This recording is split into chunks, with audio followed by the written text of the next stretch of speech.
dengan mengucap Bismillahirrahmanirrahim. Assalamualaikum warahmatullahi wabarakatuh. Jumpa lagi dengan saya Kang Gugum di Sekawan Jack.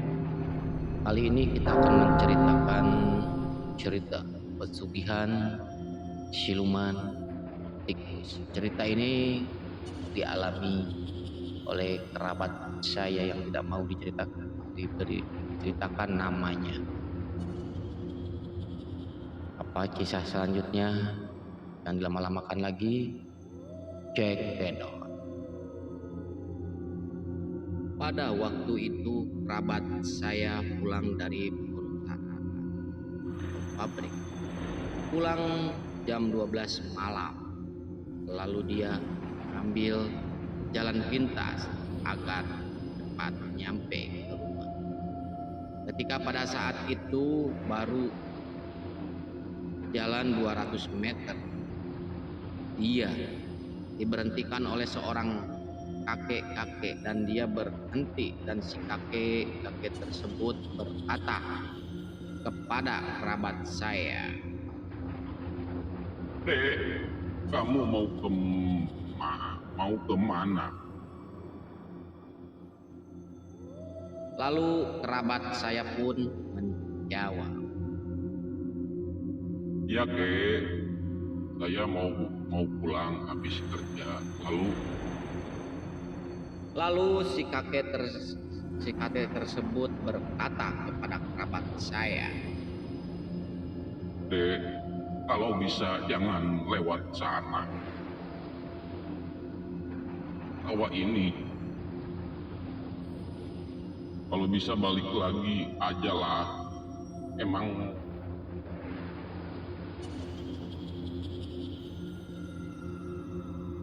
lalu si kakek berkata kembali ke kerabat saya. Gak apa-apa dek, jalannya becek. tapi perkataan si kakek tersebut tidak digubris oleh kerabat saya dan langsung melanjutkan perjalanannya. Lalu dia berjalan kembali menyusuri rawa tersebut. Lalu kerabat saya pun menggerutu dalam hatinya. Katanya becek nih, jalannya bagus kok. Dan kerabat saya pun melanjutkan perjalanannya kembali. Ketika berjalan 10 meter, tiba-tiba ada beberapa ekor tikus yang melintas di tengah jalan tersebut. Lalu aku berkata di dalam hati, itu hanya seekor tikus, kirain apa. Dan suasana pada malam itu memang sangat sunyi dan terang bulan. Angin pun bersepoi menyelimuti sunyinya malam itu. Dan aku pun melanjutkan perjalanan kembali, dan ketika berjalan selang beberapa meter, sekumpulan tikus pun melintas jalan tersebut. Lalu aku pun berpikir hanya kumpulan tikus yang melihat padi yang mulai menguning. Lalu aku pun kembali berjalan menyusuri jalan tersebut. Tiba-tiba aku pun tidak bisa berjalan dan bergemetar saking tertutupnya jalan tersebut oleh ribuan tikus yang berada di jalan itu. Lalu aku pun berteriak dan berbalik arah melewati jalan tersebut. Tolong. Lalu aku lari di tengah gundukan tikus tersebut. Tak selang beberapa lama aku pun ketemu dengan sosok perempuan memakai baju kebaya merah yang sangat cantik jelita. Aku sebagai orang normal sangatlah tergoda oleh si wanita tersebut. Lalu dan aku pun mengendap-endap lari menabrak dia. Maaf Neng. Lalu si wanita tersebut menoleh kaget melihat saya. Lalu aku berkenalan dengan dia. Sebut saja namanya Ranti.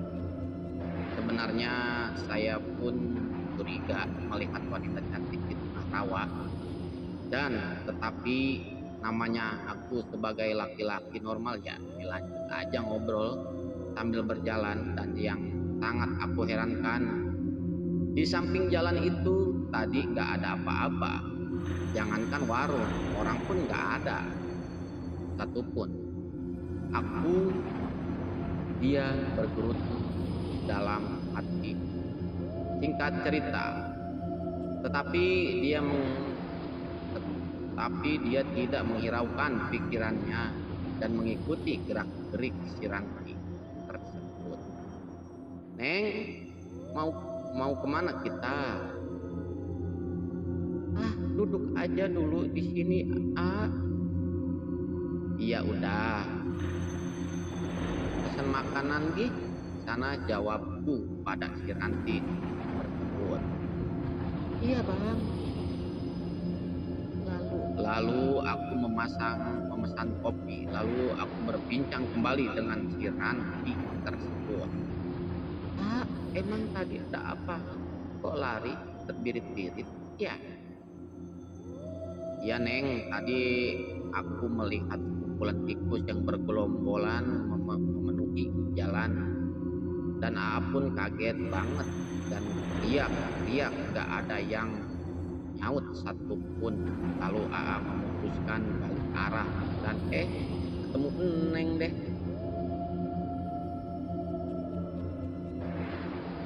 Neng yang cantik. Lalu dia tidak komen apa-apa, hanya senyum tipis dan seakan dia sudah tahu kejadian tersebut.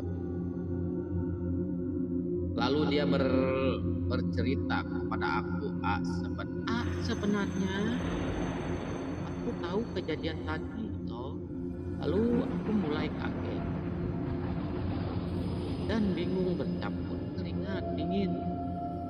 Tapi tahu gimana Neng, jawab aku balik kepada si Ranti.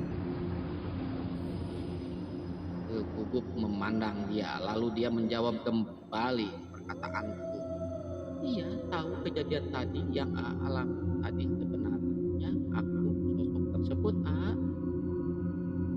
Lalu aku tersentak kaget mendengarnya, dan aku hanya bisa terdiam dan memperhatikan dia berbicara. Kalau mau menikah denganku akan kasih kekayaan yang melimpah.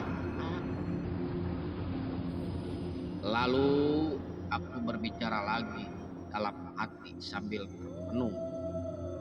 Aku terima aja ya kali tawarannya, biar aku menjadi kaya raya. Sebut saja namaku Mandor. Dan lalu Mandor pun berkata dalam hatinya, aku kan udah menikah Neng. Lalu dia berkata, enggak apa-apa, yang penting pas waktu kita berdua nggak ada yang ngintip atau yang mengganggu. Benarkah nggak ada persyaratan lain Neng selain itu? Iya tetapi kalau melanggar perkataanku tadi tanggung resikonya sendiri. Ya Neng, asalkan menjadi kaya raya deh pokoknya.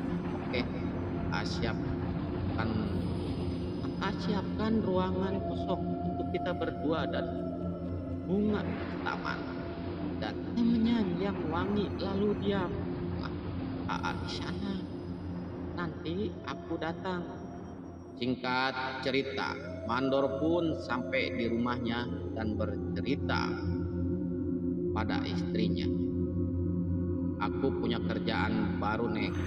Apa itu Pokoknya siapkan aja deh kamar kosong dan jangan sampai ada yang tahu, oke? Iya Lalu istrinya Bang Mandor pun menuruti perkataan suaminya. Singkat cerita, Bang Mandor pun mulai ritual di kamar itu. Tiba-tiba ada hembusan angin yang masuk ke kamar tersebut. Dan aku pun diam-diam aja, walaupun aku sebenarnya takut sih. Dan tiba-tiba sesosok wanita cantik pun datang menghampiriku dan mulailah pergulatan yang sangat hebat antara aku dan dia. Tak selang beberapa lama kemudian dia udah siap-siap meninggalkanku. Tapi anehnya ada mas batangan yang tergeletak di tempat tidurku. Aku lalu bersumeringah bahagia melihatnya. Singkat cerita, aku pun sekarang menjadi kaya raya di desaku dan waktu untuk aku bertemu kembali dengan si Ranti pun tiba. Ritual pun sudah ku jalankan kembali dan si Ranti pun datang menghampiriku. Dan tiba-tiba istriku mengintip aku dari kamar tersebut. Dan sosok Ranti pun melihatnya dan dia marah. Lalu dia berkata kepada si Mandor, Ingat, apa akibatnya kalau sudah ingkar janji?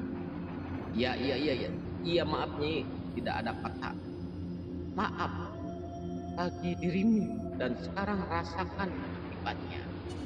Lalu segerombolan tikus tersebut mengeroyok si Mandor dan istrinya. Lalu dia meregang nyawa di tempat kejadian. Begitulah cerita misteri kali ini yang bisa saya suguhkan. Semoga kalian terhibur dengan konten